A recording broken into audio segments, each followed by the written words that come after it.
हरिओम। इन दोनों में से एक का चुनाव करना है तो संकल्प। संकल्प से जीवन में रूपांतरण होता है। संकल्प, छोटे छोटे संकल्पों से मानव परिवर्तित हो। अणु अणु अणुव्रत, इसलिए इसको कहते हैं अणुव्रत लेना, है ना। अणुव्रत क्यों करते हैं, मतलब इसका महत्व क्या है? इसका महत्व यह है, हमारे जो फिलोसफी में बताया ना, अंतगति सुमति। जो हमारी लास्ट थॉट होती है ना, वो हमारे पुनर्जन्म का निर्धारण करती है। लास्ट थॉट को कहते हैं वासना। वासनाओं से ये हमारा जो कॉजल बॉडी, कारण शरीर बनता है। हम क्यों आए हैं? उन वासनाओं को क्षय करने के लिए इस जीवन में आए हैं। नई वासनाएं जोड़ना नहीं है, पुरानी वासनाओं को दग्ध करना है। दग्ध मीन्स उसको जला देना है, उसको जला देना है। ठीक है ना। कोई आए आपके पास में, आपको गाली निकाले, कोई रिएक्शन नहीं, ये पुरानी फाइल है लेकर के आया है भाई, धन्यवाद ज्ञापित करो उसका, निपटा दे, बोल दे भाई, एक दो गाली और दे दे, केस क्लोज। और एक गाली के बदले में 10 गाली दे दी, नई वासनाएं बन गई। नई वासनाएं, फिर पुनरअपि जन्मम पुनरअपि मरणम पुनरअपि जननी जठरे से, ये रीबर्थ साइकिल चलती रहती है। ठीक है, ये है इसका मीनिंग। तो एक मुनि जी थे, ऐसे समझाते हैं कि मुनि जी की बहुत प्रकांड थे मुनि जी, और उनका शिष्य भी बहुत बड़ा था। उसको पता था मेरे गुरु जी का जब स्वर्गवास होगा तो उनको मोक्ष मिलेगा, ये लास्ट जीवन है उनका, ये पक्का है। लेकिन उनका वो डेथ पे ऐसा कुछ लगा ही नहीं, शिष्य को मालूम ही नहीं, ऐसा तो हुआ ही नहीं कुछ। तो शिष्य जहां गुरुजी बैठते थे बेर के पेड़ के नीचे, वहां शिष्य ने ध्यान लगाया, देखा बेर के ऊपर एक बहुत ही सुंदर अच्छा सा पीला सा बेर लगा हुआ है। और उसने ध्यान किया तो उसके अंदर जो जीव है, लट है ना, वो गुरुजी का जन्म हुआ। ओफो, गुरुजी तो बहुत बड़े वैरागी थे, लेकिन लास्ट मोमेंट में क्या हुआ कि उनका ध्यान बेर की तरफ गया और खाने की लालसा हो गई, वासना आ गई, गुरुजी को जन्म लेना पड़ा। शिष्य बड़ा प्रभावशाली था, उसने उस जीव को खत्म किया। जैसे ही वो खत्म हुआ और गुरुजी को मुक्ति होगी, ऐसे समझाते हैं, इस तरह से समझाते हैं। तो हमारा क्या है, जो सोने से पहले हमने ओमकार, अच्छे दिन की शुरुआत कहाँ से होती है? अच्छी रात से होती है। ठीक है ना। तो फंडामेंटली जड़ों पे काम करते हुए हम आगे बढ़ेंगे। और तरीके से समझाते हैं हमारे जैसे, और प्रतीकों के हिसाब से, कि नारायण नारायण नारायण कहा, उसने तो अपने लड़के को बुलाया था नारायण, और ऊपर का परमात्मा कंफ्यूज हो गया और वो आ गया। नहीं, ऐसे नहीं है। अंत गति में किसी ने किसी की डेथ देखी होगी ना, तो वहां नारायण वगैरह याद नहीं आता है। ठीक है ना। वो किसको आता है? जिसकी लंबे समय से संस्कारित हो गया है, नारायण नारायण, ओम ओम, है ना, शोहम शोहम, ये चलता रहता है। तो एक तो जीवन परिवर्तन का ये काम है। दूसरा जो है, एक और इंपॉर्टेंट की देते हैं आपको, शिव सरोदय जो बेसिकली है, मैंने कल आपको बताया था, ये पारलौकिक सफलता के लिए, लौकिक जगत की सफलता तो है ही, शिव सरोदय का उद्देश्य बड़ा है। शिव सरोदय एक ऐसा ग्रंथ है जो लौकिक सफलता, संसार में हम कैसे मनोरथ वगैरह सिद्ध हुए, खूब चर्चा करेंगे, आपको एक भी चीज बाकी नहीं रहेगी, है ना। और फिर पारलौकिक, इससे मुक्ति कैसे, इसको तो कोई टच ही नहीं करते, तो इसको हम थोड़ा सा टच करेंगे। मैक्सिमम तो हमारा सेकंड पार्ट होता है, तो उसमें हम टच करते हैं उसको। ठीक है। तो पारलौकिक सफलता, पारलौकिक सफलता मिलती है, तो हमने कहा था श्लोक नंबर 10 में, अथ स्वरम प्रवक्ष्यामि, किताब है, खोली है, कोई पन्ना है तो सामने रख लीजिए।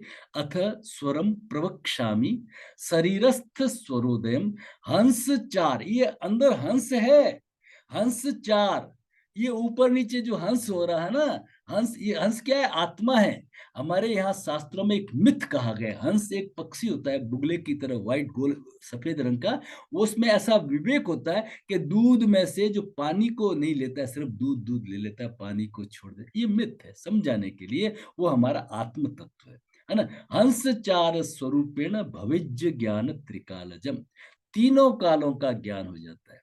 अरे भाई, तीनों कालों का ज्ञान कैसे हो जाता है? ये बार बार समझाया। एक्सप्लेन करेंगे आगे जाके, ठीक है। चलिए, फिर अलग अलग श्लोक में आपका 16 श्लोक है, आपका 28 श्लोक है, 51 श्लोक है, 249 श्लोक है। हकारस्य सकारस्य बिना भेदम स्वरम कथम। और स के भेद को आप नहीं जाने। और सो हम हंस, इसकी सेकंड लाइन है, सो हम हंस पदे नेव जीवो जपति सर्वदा। ये जीव है ना, आत्मा। अब आप बोले हम तो, हमें तो कभी ऐसा सुना ही नहीं देता, ऐसा दिखाई नहीं देता। यस, नहीं दिखाई देता है। आप सब जानकार लोग हैं। ये मेरा एक मोबाइल है, ठीक है।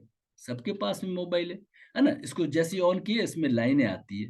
वो लाइनें क्या आती है कि आप टॉवर से कनेक्ट हो गए, आप अपने परमात्मा तत्व से कनेक्ट हो गए, आप इसकी चेतना से कनेक्ट हो गए। अब ये जिंदा हो गए, अब ये जिंदा हो गया। अब इसके ऊपर मैसेज आएंगे, मैसेज जाएंगे, इससे बात होगी और बात आएगी, रिंग आएगी, रिंग जाएगी। अब इसमें जान आ गई, फूंक आ गई। अदरवाइज ये बिल्कुल साधारण डिब्बा था, कुछ भी नहीं था। जैसे ऑन किया, नेटवर्क था, कनेक्ट हो गया, है ना। ये इसका सोहम है। कैसे सोहम है, अब उसको समझिए। इस मोबाइल को मैं जंगल में भटक जाता हूँ, मैं समुद्र में दूर चला जाता हूँ, मैं हवाई जहाज में बैठ जाता हूँ, नेटवर्क डिस्कनेक्ट हो जाएगा। और जैसे ही मैं हवाई जहाज से लैंड करूंगा, मेरा नेटवर्क वापस आ जाएगा। आ जाएगा ना, मतलब जैसे इस तरह की तो ये जो परमात्मा का इंस्ट्रूमेंट मिला हुआ है, ये सोहम सोहम करता रहता है, इसका असली नेटवर्क है। और इस संसार के जंगल में, भीड़ में हम भटक गए, इस समुद्र सागर में हम भटक गए, है ना, तो फिर ये हम डिस्कनेक्ट हो जाएंगे। लेकिन लेकिन ये हमेशा उसको हंट करता रहेगा, हमेशा।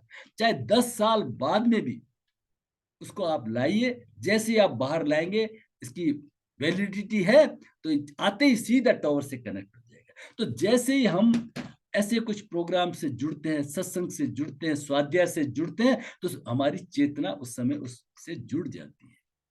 सोहम, सोहम, सोहम, सोहम, आई एम दैट, मैं वही हूं, है ना।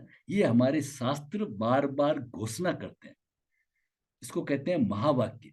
स तू प्रज्ञानम ब्रह्म, ये तू ही है भाई। ये कस्तूरी के मृग तू कहां ढूंढ रहा है बाहर? ये तेरे अंदर ही प्रयाग है। बाहर का प्रयाग बहुत अच्छा है, जाना चाहिए। उसकी पवित्रता है ना। वहां पांचों तत्व मिलते हैं, आगे सब आपको पढ़ाएंगे, समझाएंगे। लेकिन जब अंदर ही है, तो फिर बाहर क्यों भटक रहा है? इसलिए कहा सो हम, I am that, I am that, वो आपको धुन लगी रहे। और जैसे इस तरह से, तो हम उससे जुड़ जाते हैं, ठीक है। एक छोटी सी कहानी से शुरू करते हैं। एक आपने कहानी सुनी है, जिम्मी जिन्नी जो भी बोलते हैं, उसकी कहानी। खुल जा सिम सिम, राजा के पास में एक दीपक में से निकलता है, क्या हुक्म है मेरे आका, ठीक है ना। तो वो कहता है कि राजा, आप मेरे को कोई भी काम कह देंगे, बड़े से बड़ा, अरे मैं मिनटों में कर दूंगा, लेकिन अगर आपने मेरे को काम नहीं दिया, तो मैं आपको खा जाऊंगा, आई विल किल यू। राजा बोला, ये क्या जिन्नी खा जाएगा? उसको काम बता, बड़े से बड़े काम, महीनों के काम वो घंटों में कर देता है, दिन में कर देता है, ठीक है ना। राजा अब डर गया कि ये कोई खतरनाक है, ये ऑर्डिनरी नहीं है। मंत्रियों को पूछा, भाई इसको काम नहीं दिया तो मेरे को खा जाएगा। मंत्रियों ने सलाह दी कि सामने जो मैदान है, उसके ऊपर एक खंभा गाड़ दीजिए, और इस खंबे के ऊपर तेल लगा दीजिए। जैसे ये काम करके आए, इसको कहो खंबे के ऊपर जाओ, नीचे आओ, ऊपर जाओ, नीचे आओ। फिर काम याद आए, इसको काम में लगा लीजिए, ठीक है ना। फिर काम खत्म हो जाए, ऊपर जाओ, नीचे जाओ। ये जिम्मी कौन है, ये जिन्नी कौन है? ये हमारा मन है। बड़े ध्यान से समझिए, ये जिन्नी जिम्मी हमारा मन है। इसको पहले खूब दिन भर घोर कर्म करिए, घोर कर्म करिए, और जैसे ही आप खाली हुए, इसको काम संभला दीजिए। शोहम, हर श्वास के साथ में धीरे धीरे सोहम सोहम, इसको सोहम जाप पकड़ लीजिए। चलिए 2 मिनट पहले सोहम जाप करते हैं, फिर हम आगे बढ़ते हैं। रीढ़ की हड्डी को सीधा कर लीजिए, चेहरे पे प्रसन्नता ले आइए, मुद्रा बना लीजिए, कमर गर्दन सीधे। 2 बार मेरे साथ में बोल करके करेंगे, श्वास लेते हुए छोड़ते हुए सोम का उच्चारण। शो,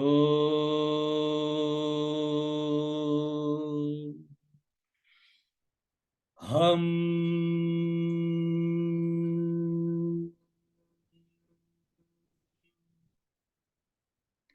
शो, ध्यान भ्रू मध्य पे। हम,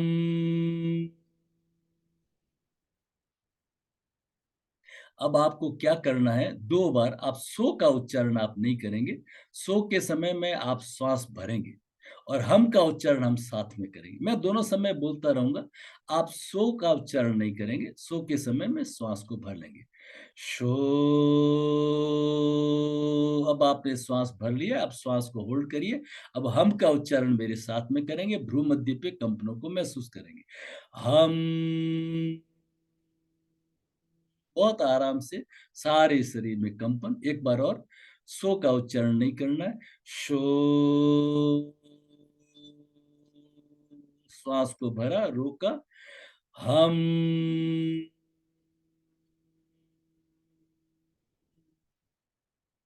अब आप दोनों समय में आप बोलेंगे नहीं, आप सिर्फ श्वास लेंगे और छोड़ेंगे, मन ही मन करते रहेंगे, ध्यान भ्रू मध्य पे रहेगा। 2 बार, शो,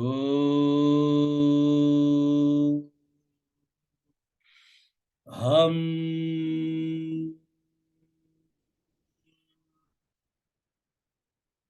शो,